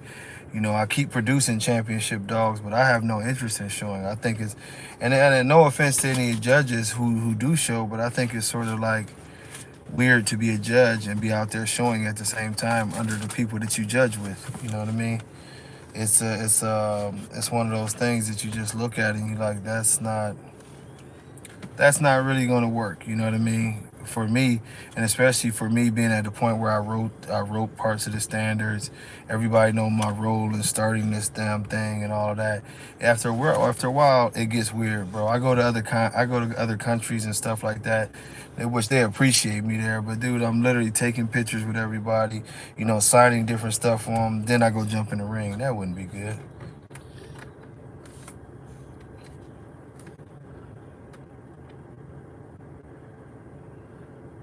Oh, I ain't knocked nobody out at the show. That was at a bar. Yeah, that was at a bar. That's when Dave was getting choked. Why you a bar? Yeah, Dave was getting choked. Why you bar? I was at the bar. Yeah. I was getting a drink. Why you get you? Be quiet, girl. But yeah, we was having a party. It was like a pre-party to the Virginia show, the big Virginia show. And what happened is that it was all of us there. The Double S Squad, Cruz, Dave, Danny DeVore, Big Gary, Danny from over in Kentucky. This is before Against All Odds, Chris had got locked up. He's out by now. I mean, right now, by the way. But Chris was there. Like I said, it was loaded, man. Sean Mullins from Blue Forest. I believe Oscar made that trip out, because usually when we travel deep. So you would have the whole squad show up. So, you know, we was at a bar. So, of course, it's not like we were a gang. We wasn't all, you know, we wasn't all wearing the same clothes or nothing. We just dressed. Jake Lipton was up in there. It was a lot of them cats up in there, man. So, man, long story short, I ain't gonna say who, so I can protect their identity and their wife don't kill them. But somebody was up on stage dancing. You know what I'm saying? No, he wasn't wearing his black gloves, Daniel. He'd have been better off wearing his black gloves. And you know how it goes. Fellas see a nice looking chick, they go up on him. And he was silky smooth, and he talking to her, and he in her ear. You know, yay. Well, the chick's dude was there,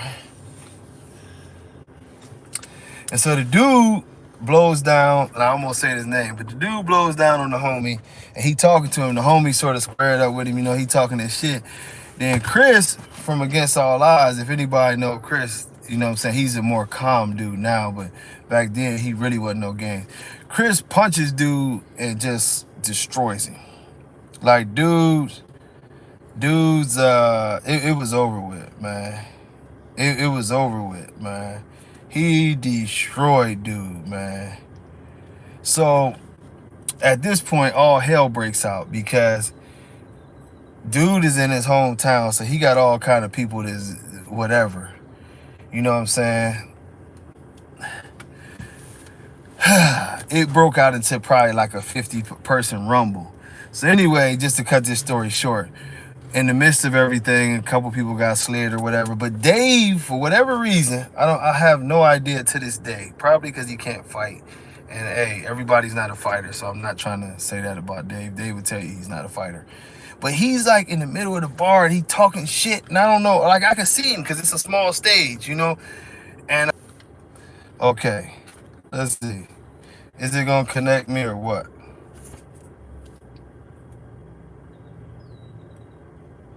Yeah, okay, I'm back. It's connecting me back. But just as in time as I get there, right? Dave like sort of does some little thing and he gets down. And I come across, and of course I land on dude and like damn near, you know what I'm saying, kills the dude, you know? Because it was just one of them free shots. So I'm not trying to act like I'm super tough or no shit. It was just a free shot because, like I said, he was still holding Dave in the chokehold, but Dave had sort of, you know, got down low enough that I could just come off the top rope and crack dude across his jaw. And I collapsed this big 6'6" dude up under the table. Come to find out, that dude was one of the bouncers. So that created a whole nother mayhem. When I tell y'all that, I'm not going to go, a lot of people get in trouble if I talk too much. But if a man, look, dude laid out up under the table, now Dave is like talking shit like he just scored a touchdown. And I'm like, if you don't get your ass up out of here. That whole thing was a mess. I wish I could tell it all, but like I said, I don't want to incriminate some people in that event. But when I tell y'all it was like a 50-person rumble, and we definitely won that night.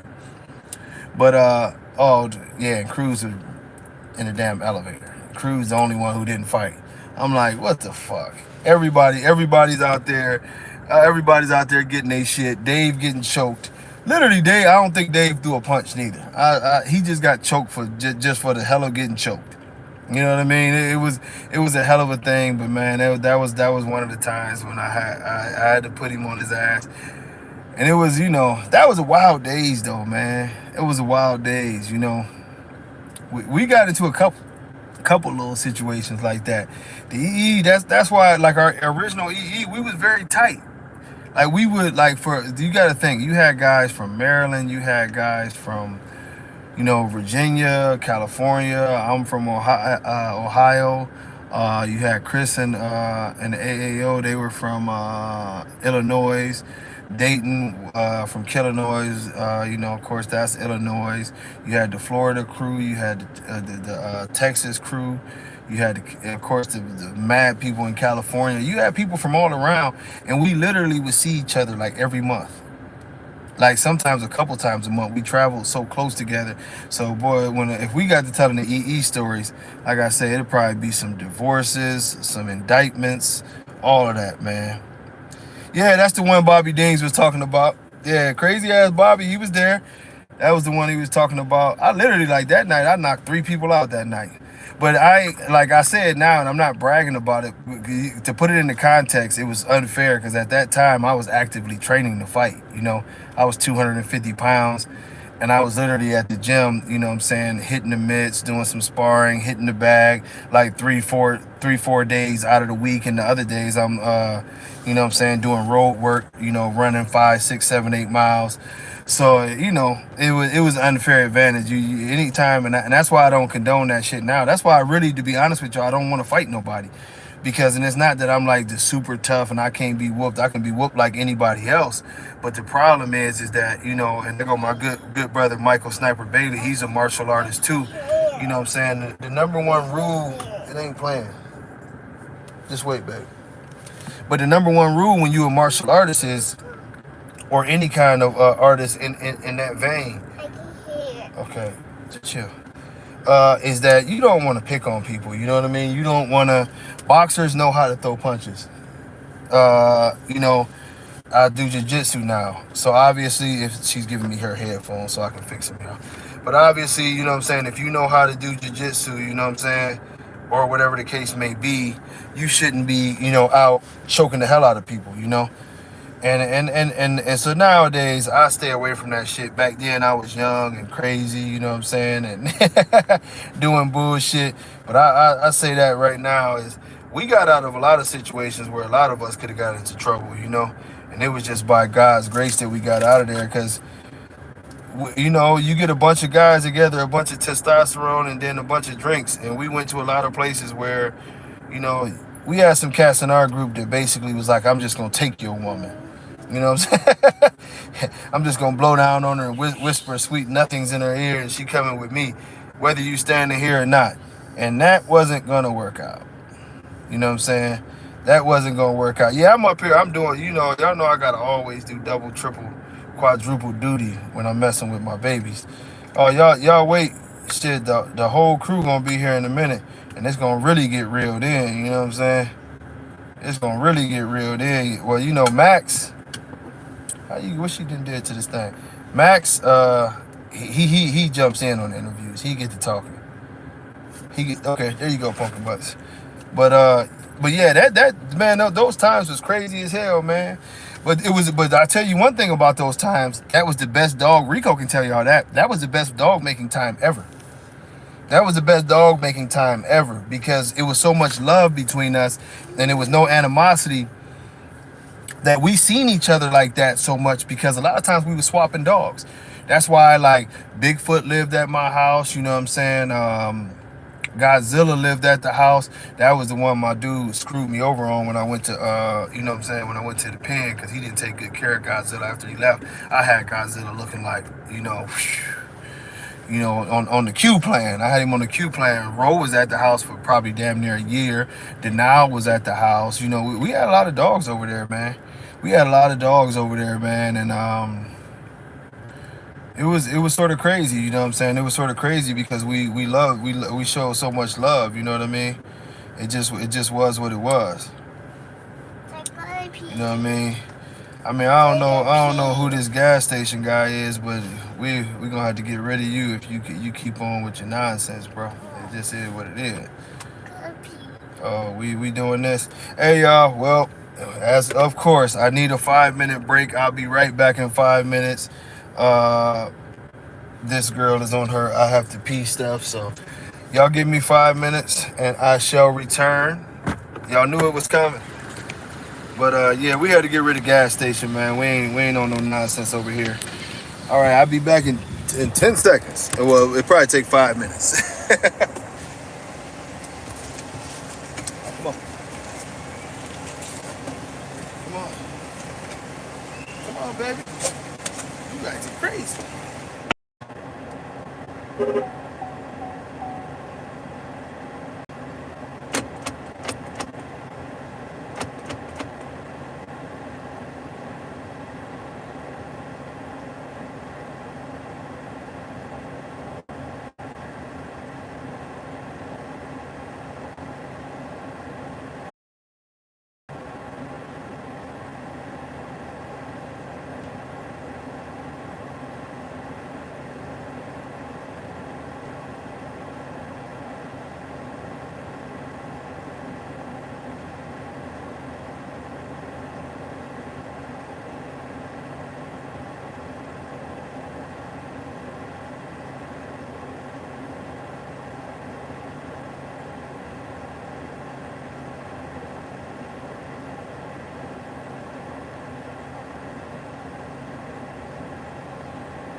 headphones?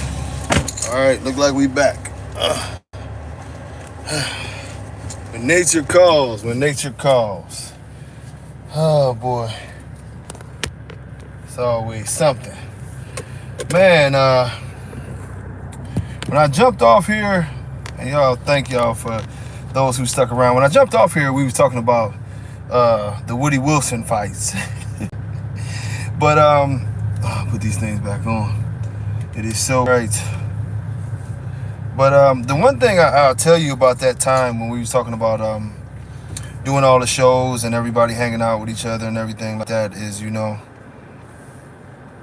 is that some of the best dogs ever were made during that time.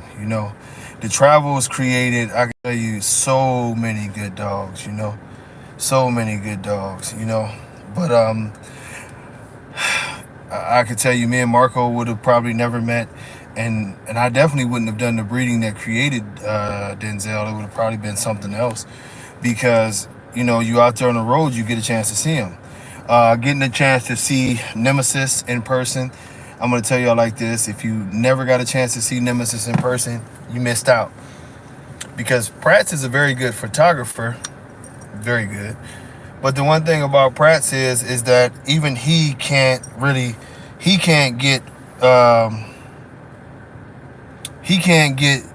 get Nemesis on photo like Nemesis looked in person. The dog was impressive, man. Monster J. A lot of people hate on Monster J. I like him. When seeing Monster J in person, it was just a whole different experience. That was a badass dog, you know what I mean? And like I say, man, you get those, throughout time. Some dogs get elevated to say that they were greater than they were, and other dogs will never get the credit that they were supposed to, But one thing about it is much love to those times, and I don't have any regrets about my EE time. We had some solid ass dudes, man. I think it just goes to show you though what greed can do. What greed and chasing money can do. It ends friendships. It ends a dream. It ends everything, man. But hopefully one day it'll all come back together, and not necessarily saying the EE will come back together, but hopefully just the dream and people working together and trying to make something happen that's worth making happen. As we push forward right now, it's going to be up to our community to decide what happens. And a lot of y'all, and I want to get on this thing. A lot of y'all keep saying the separation thing, and why we shouldn't separate. I've heard this a million times now. We shouldn't separate, man. Separation, that's bad, man. This is the truth about the whole separation thing, guys. Just keeping it 100 is that what's the need of us staying together when we have two different visions? We have two different goals. We have two different ways of thinking. Some of us, like Rico, I'll tell you right now, and it ain't putting Rico's business out in the street, but Rico does not make money off of dogs. He doesn't. Rico has never made money off of dogs. You know what I'm saying? Rico was doing his own thing. You know what I'm saying? The dogs wasn't his money hustle. The dogs hasn't been my money hustle. I came in doing my thing. A lot of guys who've been doing things for years, if y'all think, Oscar Gomez, what I'm saying, was started breeding dogs to get all his money. No, he was spending money to get dogs. Carlton Pratt and his wife runs a very successful business. We operate with these dogs like they are kids out of passion. You know what I mean? Hey, man, much love, Mr. Owens. I appreciate that. Albo as always, Empire. And it's a thing that we have to do. Yeah, Rico, it is the same thing. It's time for us to go our separate ways. We transition like we did back then. It's just a situation now to where we have to make a definite decision that we want to be different. We want change. We want our dogs to be better. You know what I mean? And it's not. As you see my brother Chewy come on the live, and first thing Chewy says all the time is, healthy dogs matter, because that's, what I'm saying, that's our shit. And the truth of the matter is that to a lot of this community, healthy dogs don't matter. And absolutely, Pokemon was incredible. You know what I mean? Oh, Ryan, you missed it. We already talked about that. I believe that. I believe what I believe, and it was definitely a robbery that went down. But it was a lot of beautiful dogs, and we were on the right track, and I still believe we were on the right track. There's dogs lately that are good, but in order for us to get to where we're going, this is a marathon. This is not a I make one great dog and I'm done because I'm great type of thing. And so many people have acted that way, that they believe that, oh yeah, we made one good dog, so that one good dog makes us excellent breeders. No, you have to be able to make a good breed. You have to be able to continuously show the same type of dogs over and over again. And if you can do that, then you're on your way. DiCarlo, please stop. If you can do that, you're on your way. You know what I mean? And it's one of those things. There you go. It's one of those things that you just get to a point to where we have a different type of like individual in this community, and you see people that they want to you know do what they want to do, so to speak. You know what I mean? And I seen a while ago, I didn't even address. I believe that DeCarla, quiet. I see. Lucky Luciano is by far and away, in my opinion, Dax's best son. I also believe that his owner, Alex, is probably the best equipped to handle a dog like that, because he has an understanding of how to breed Lucky to bring out the best characteristics and what not to do. You know what I mean? Albo, I don't, and that's the thing. We have to even stop feeding into them with their classics, their terrier, their reindeer, and all the other things that they say. But yeah, exactly, because they are literally, DeCarlo, they are literally, go back there. They are literally, cheating, as they're in the back room jacking off English bulldogs and lying about it. Get your butt out the screen. They they doing so many different things, and it's just like this. It's one of those discussions that we're going to have to agree to disagree, because we're never going to agree. I'm never going to agree with the way Bashar thinks about dogs. I'm never going to agree with the way that a lot of these individuals think about dogs, because the science proves otherwise. The science proves that you don't breed a dog with a heart murmur. The science proves that you don't breed a dog that has an elongated palate. The science proves that you don't breed health issues. You don't breed bad hips. It's so much science that we could rely on, and these people just don't care about the science of dogs. They have totally thrown out the temperament. Nobody even talks and discusses the temperament of the dogs, but I can visibly see a lot of these dogs are unstable temperament-wise. A lot of them constantly have their back arched in a scary manner. They have their tail tucked between their legs. They hang their heads. They just aren't there. This is something that's very, very dangerous going forward. And if you look, it's been a very, very large upsweep in breedings. I mean, not breedings, in bites. And the sad part is that they keep on saying it's the pit bulls that's biting people. It's not. A lot of these in-home attacks are American bullies.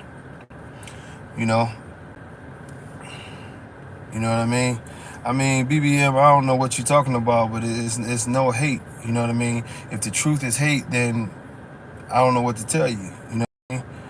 I'm not going to go on a long, hard roll about this thing, but the truth of the matter is that we continuously tell the truth on what's going on. If y'all consider it hate, then it is what it is. A fucking dog dying at 2 years old, you know what I'm saying, in its own vomit. Dogs that's scared, whole bloodlines, as they call themselves, bloodlines, where none of the dogs are making it past 3 and 4 years old. All of this shit going on, and people had the nerve to call it hate. It's not hate. I noticed in our community, what it is when people tell the truth, but it doesn't go with other people's agenda, y'all continuously call it hate. Hate is the most abused word in the English vocabulary nowadays, because the thing about it is people will victimize you, and when you call them out on their victimization, they'll say that you're hating. The truth of the matter is, who speaks up for the dogs? Who speaks up for all of this incredibly terrible breeding? Who speaks up for all of these dogs that are in these animal shelters from dudes who thought that they were going to get rich off of selling these dogs and found out that they couldn't sell them and had to take them to the damn dog pound?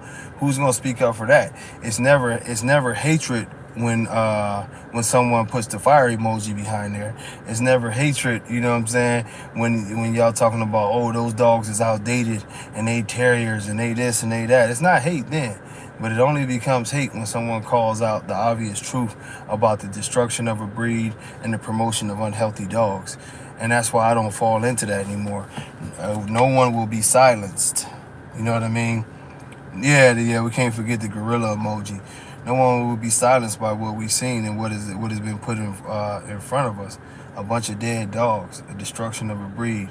The bullshit that y'all push nowadays out here is nothing like a Remy. It's nothing like a Denzel. It's nothing like a Pokemon. It's nothing like any of the stuff that these dogs come from. It is what it is. Yeah, I got some Blue Forest blood. I'm about to do a legendary Blue Forest breeding.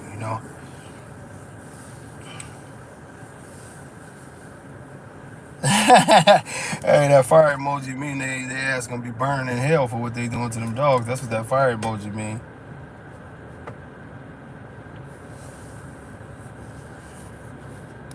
Now, I don't low-key love nothing. Ain't nothing low-key about me. I'm a grown-ass man. You know what I mean? I also don't love trolls. I also don't love people who talk shit. You know what I mean? My shit is established. I can show you dogs that I produced, and I can show you what the American bully is. Just like everybody who wants to argue with me, how you gonna argue with the motherfucker who literally, one of the motherfuckers who literally was writing this shit? Dave didn't even write the shit. We wrote the shit. It is what it is. You know what I'm saying?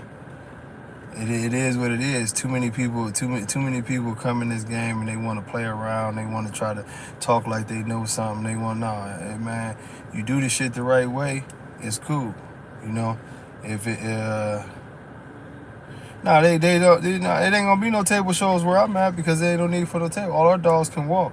I can't tell them. I can't tell them not to have table shows, but I can damn sure tell them I won't be there.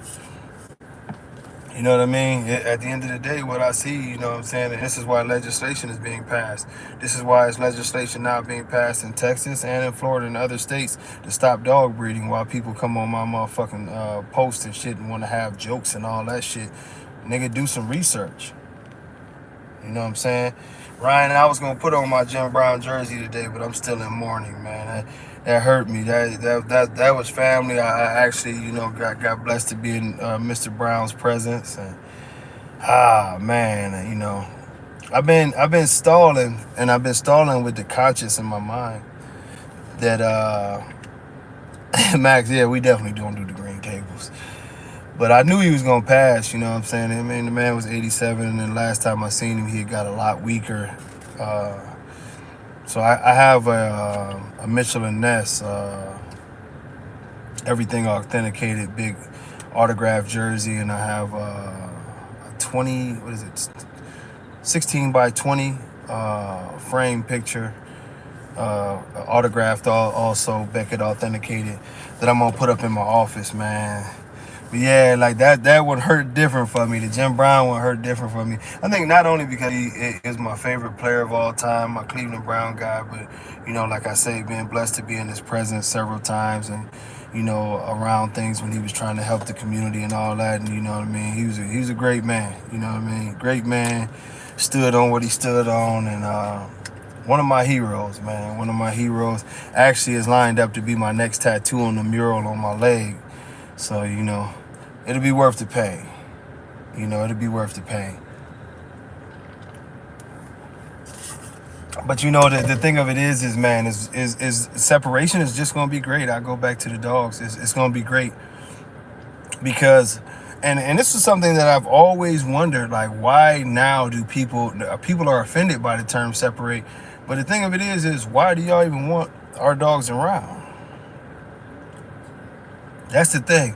Why would you want people around, not even our dogs, but why would you want people around who look at the scumbag breeder and look at your dog as a fucked up mistake of nature created by you as the scumbag breeder? Why would you want us around? And that's basically how most of us look at individuals who are not breeding for health. Like, why are you doing this shit? And your poor dog is over here, tongue hanging out, can't breathe. You just willing to do anything so that you hope that you can sell a dog for a high price. We look at you like pieces of shit. Why should we be in the same room? This is why I'm saying this. Y'all hate when we say something about y'all terrible ass dogs. We hate looking at y'all terrible ass dogs. Like Rico said earlier, sometimes you gotta agree to just disagree. You know, I want dogs around me that can do a little bit of weight pull, that can do a little bit of protection work, that can do the things that we need to do to have real dogs and be respected worldwide. Actually do temperament testing. You know what I mean? Rico, that's it. They need good dogs because they dogs is all screwed up. You know, so they try to sneak some of the good shit. What it is, you know what I mean? Yeah, we make good dogs again. That's why it's gonna be great to unfreeze some of this,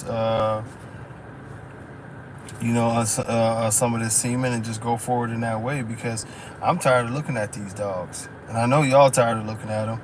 I'm tired of looking at people who are willing to act and lie as if something's not wrong with this. There's something definitely wrong with this.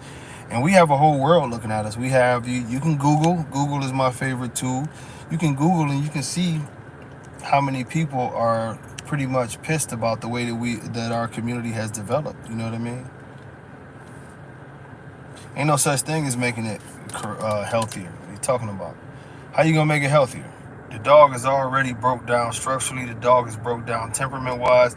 The dog is broke down in his overall health, his overall conformation. The dog is broke down in every way possible, and you talking about making something healthier. I don't believe that you're going to make it healthier. All I think you're going to do is prolong the inevitable and mess up some good dogs. So you'll come back to the dogs that people laughed at and tried to talk about, oh, those ain't American bullies, to break down the blood like what Rico just said. But ultimately, all you're doing is fucking up more good blood. You cannot fix bad genetics. You can't. There's only one way to fix bad genetics. Let me say that. It is a way. There's two ways. One, kill the shit. Two, it has to be washed out over like 5, 6, 7 generations. So if I see a dog that I don't like and he's 6 generations back, then I feel pretty comfortable. I'm like, okay, this is such a low percentage that he's pretty much being washed out and you got a chance. But nah, man, ain't no fixing that shit. Y'all, people been fixing the bullshit for years, man. And it's all bad. It's all bad. It's all bad. There comes a time when you just put that needle in that motherfucker and move forward. And since y'all won't do it, or the extreme community won't do it, man, you know what I mean? You can't make it healthier. What are you talking about, man? That's what I'm saying. Too many of you motherfuckers, and now you irritate me. Too many of you motherfuckers speak out of ignorance and y'all don't understand. If you can make it healthier, why ain't it healthier? Why is it getting worse? Genetics don't work like that. You can't take bad genetics and make them better. All you can do is mess up good genetics. This is why for hundreds of years in breeding any kind of animal, the main thing you do is eliminate bad genetics. You have not seen the extreme dogs get better. So is it that the extreme dogs are not getting better because no one wants to make them better? Or is it they're not getting better because you can't make them better because their genetics are so screwed up? This is why we need to separate the mentality where you got a motherfucker who believes that you can make an unhealthy dog healthy by continuing to breed it. That's blasphemy in breeder language. That's stupid. You cannot do that. The whole purpose of what you're supposed to be doing is changing this shit. Eliminating this shit. Getting rid of this shit altogether. Exactly, Rico. It's contaminated. You want to create dogs that have excellent genetics from top to bottom. That's what you want. Anything else? What features, what do these dogs bring to the table that even if I did have a magic wand that I could fix all of their bullshit would be worth all of that trouble when I can make a Pokemon with great genetics, when I can make a Denzel with great genetics, when I can make, a King Kamali with great genetics, and I can just enhance on those dogs, maybe 5 or 10 more pounds of mass, an inch here, an inch there, take an inch, this or that, the other.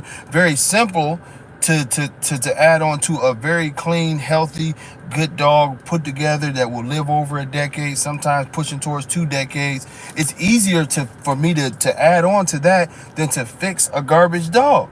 It doesn't make sense. It just doesn't make sense. And because people like dumbass Dave Wilson have told y'all about this evolution shit and pumped all of this nonsense in the air, y'all believe it just so that y'all can keep on paying for his kids' soccer careers. Doesn't make sense. The funniest part, if y'all believed it, and most of y'all consider Dave Wilson the leader of everything, why hasn't he fixed it?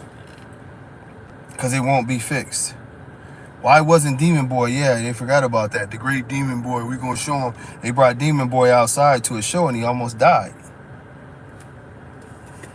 They ain't want to tell y'all about that. They said it was the airplane ride. They said it was the airplane ride. Yeah, Demon Boy almost died when they brought him to that Virginia show. Yeah, Dave know he fucked up the game. That's why he won't do it live. That's why he do interviews and he cut off the comments and he won't let people comment because they call him on his bullshit, man. Like me and Oscar told y'all on the live on my page, Dave has not made any dog consistent in 20 years. He ain't made nothing. He take other people's dogs and put his name on it. I mean, Tramiel, the exotics are the best example of what the extreme is headed on its way to be. He said he got lippy in his bed. But exotics are the best example of where the extreme is headed. If you remember, you go back about 10 years ago, exotics weren't this bad. But you breed bad genetics. Genetics work the way you breed them. You know what I mean? If you breed bad genetics, the genetics will try to get worse because the genetics are reading like, hey, obviously this is what they're breeding for. Obviously this is what we're trying to do here. The genetics will get worse and worse. The exotics showed you that. Now they got exotics with literally like no legs. They just got feet there. You know what I mean? Yeah, I need me a bully horse too. But the exotics continue to get worse and worse and worse, and that's what's going to happen to the extreme. I mean, you want to look at the extreme, I'll give you a progression, right? You go from Magoo. Magoo was a pretty solid dog. Overall, he just looked a little extra bully. Magoo was a solid dog, though. I ain't going to hate on Magoo at all. Then you go to Mr. Beans. Mr. Beans Magoo had a slightly high rear. Mr. Beans' high rear was worse. Mr. Beans' head turned more into a bulldog. Mr. Beans had a lot of issues. He couldn't keep himself cooled off. So on many occasions, they put cooling capes and they were rubbing him down with ice any way that they could to keep him from overheating. The next thing you do is you go and you bring in Beanstalk. Beanstalk's eyeballs are literally touching each other, and you know what I'm saying, playing a game of damn pity pat. The damn dog looks like Alf. He's got an incredibly wide chest. His rear doesn't quite match up to the chest. You know, another high rear, and he has problems with staying cool himself. What next? Next is going to be a dog with one eyeball, with the chest going to get wider. You know, rear even more fucked up. Now they don't even bring him out. They just bring him out in the case in a damn cooler with ice. They just pull him out for a couple minutes and y'all look at, come on, man. It has to stop. You know Casablanca is dead. The dog that they wrote the standard after. Casablanca deader than a motherfucker, man. I could tell you the whole story, but it incriminates some people. So I'll tell you half of the story. Casablanca was so poisoned and his organs were done so bad by the amount of steroids that Bashar had pumped into Casa that Casa stayed at the veterinary office for it was 6 to 8 months, to the point to where the veterinarian eventually cut Bashar off and refused to do any kind of business with him because Bashar continued to do the same thing to dogs.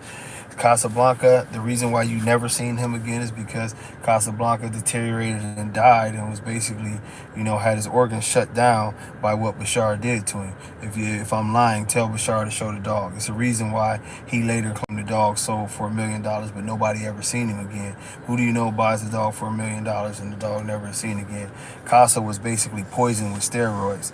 It was the first major fuck up by them not understanding that you can't pump the dogs full of too much shit because their damn kidneys and shit. Eventually, they thought only pills would do it, and who knows? He might have been doing the pills too, but Sustanon, you can't do too much. You can fuck the dogs up.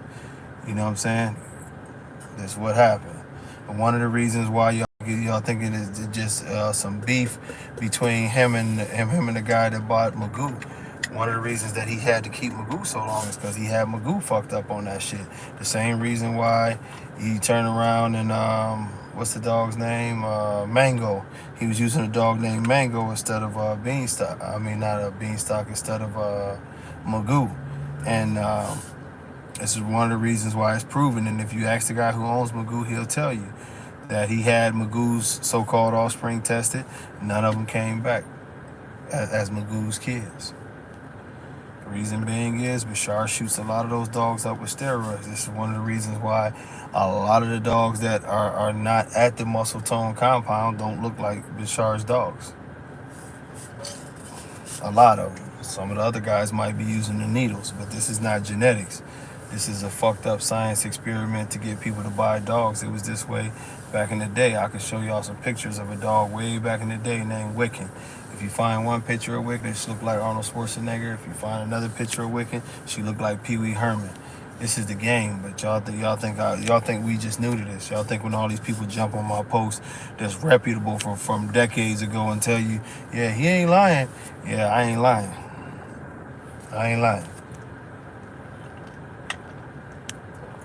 But you believe what you want to believe.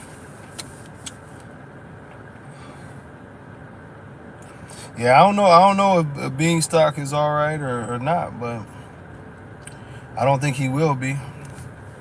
You can't shoot them dogs up like that, man. Whew. All right, we down to the end. But you said rate Pumbaa. I always think like this. Pumbaa was a good overall producer.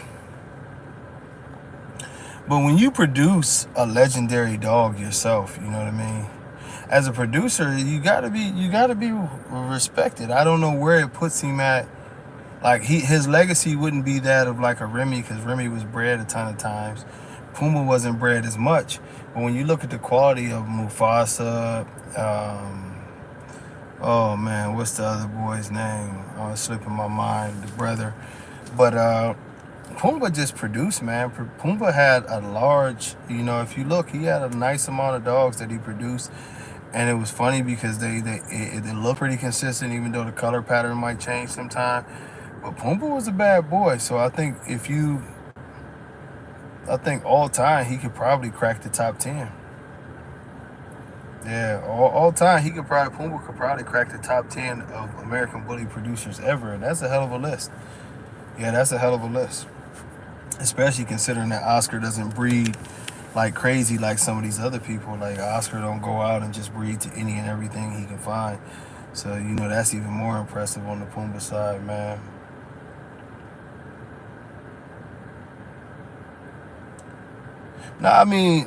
Jay, Bretto, I wouldn't want to do anything with Lucky. Never tried to, but I do respect him. I respect that he's Dex's best son, but any Dax blood that I deal with, like I said, it's got to be 6 generations back where it's on its way out, because I just don't want or have the time to do the things that I think it would be necessary to do to make sure that some of the Dax stuff don't come back on me. You know what I mean? But Lucky is a bad boy. Definitely no disrespect to him. He's the best. And one of the nicer dogs I've seen in person. Lucky is a real solid dog, man. I doubt it. I doubt if I do anything. Well, maybe down the line, Max, I'll start dealing with my kennel again. It could be, but I think you're gonna see us do a Remy line thing. You know what I mean? And we're gonna do some other, some other little classes, have fun with it. But I think if you was talking about my kennel Hall of Fame, or if you just talking about, oh, okay, okay, I understand your question better. Yes, we definitely gonna do a Hall of Fame of top winners, and you're gonna see us give out. We're gonna basically have our own bully Hall of Fame. We've been talking about that on some dogs that's gonna get in and try to get there. And do that at the national show every year. Basically induct in about 5 to 8 dogs and breeders, of those dogs. I don't feel like the Denzel should be the face of the American bully. Okay, sit down. We're almost done. Stop. Sit down. I don't know who the face of the American bully should be at this time. I think we should pick a new fresh face that's actually doing it. But if we were going to pick a face of all time to be the American bully guy, man, hell no, we ain't gonna throw no nationals around Christmas or Thanksgiving. Throw it in the summer like it's supposed to be. I think Ro would be a great candidate. I think Paco would be a great candidate. I think Remy would be a great candidate. I think one of those dogs that actually brought in the American Bully era would be great candidates. You know what I'm saying, to be the face. I think no. I think when you look at the Waffle House couldn't be anything because Waffle House has a stained legacy. I think Waffle House looks incredible, but when you look at Waffle House overall, Pokemon is the. It's funny you say that, Brick House, because Pokemon is the dog that we use, and I would never, never, never, never turn down Pokemon. But I think when you start talking about the face of, I think it needs to be an older dog because it takes away the politics. You know what I'm saying? When you start anointing dogs that are out currently, and there's very few of those, but when you start anointing those dogs and stuff like that, then you know what I mean. It gets to be a little bit rough, But honestly, I would definitely look into. I would definitely say any of those dogs that I just named. You know what I mean? Could be the Remus. Remus doesn't have the total package. Remus is nice, but he doesn't have the total package to be the face of a breed. Remus is one of those dogs that you try to improve on and add a little mass, add a little more head size. Remus is definitely a very, very good looking dog, but he would need a little more. And there's some dogs out there that fit it. There's some dogs that I've seen their picture and I'm like, damn, that's a badass dog, and I don't even know their name. So you know what I mean. Yeah, we know what the look we're looking for, and the old dogs give example, and there's some dogs that fit that old example right now, so that's what we're gonna go for. You know what I mean? Yeah, we can't compare Dax to Pokemon. That's not being smart. But I often say Pokemon would probably be the best example. I also like with the pockets, DeCarla Stop. I also like Master Shifu was a great example of a pocket. There's some dogs out there and around there. But hey, I'm gonna jump off, you guys. We've got our 2 hours in. I'll be back tomorrow morning. And we'll get it in again tomorrow morning, man. Hopefully we can have a good conversation about the future of the breed. And what I want to talk about tomorrow is I want to talk about how y'all think these shows should go, and ideas for competition. You know what I mean? If y'all would be interested in protection competitions, if you'd be interested in weight pool competitions, if you'd be interested in getting trainers out to do temperament testing and temperament evaluations and all of those different things. You know what I mean? So it'll be a good dog discussion where we might deviate into some other stuff, but we really want to get down to what's going to be the best way for our community to integrate with some of these other breeds and everything. But as I always say, man, I'm gonna change it up today. If you're gonna eat good, eat at Fuji's Japanese Steakhouse. and if you gonna drink, make sure you go ahead and get you some of that Hennessy. Don't be drinking that damn Wild Irish Rose, even though Richard carried us over the moon a couple times. If you're gonna smoke, still don't be going to your grandma's backyard and doing and smoking that stuff your uncle then hid in the back corner, knowing grandma didn't think that's her parsley. Grandma gonna put that in something and damn it, don't smoke that. Get you some moon rocks, some Mike Tyson. some of that thing. And I tell you what, if you're going to do that other thing that me and Rihanna be doing to make these babies, make sure you do it right, even if you need you some Viagra, some Cialis or whatever. Or he or she might leave your ass. Hey, man, till next time, y'all, I will see y'all tomorrow morning. Let's talk about some dog events. Let's talk about ways to better the dog. Let's talk about dog exercises. Let's talk about dog maintenance. Things that are going to help us to better prepare for what we need to do. D-Line, until next time, y'all, much love. Peace.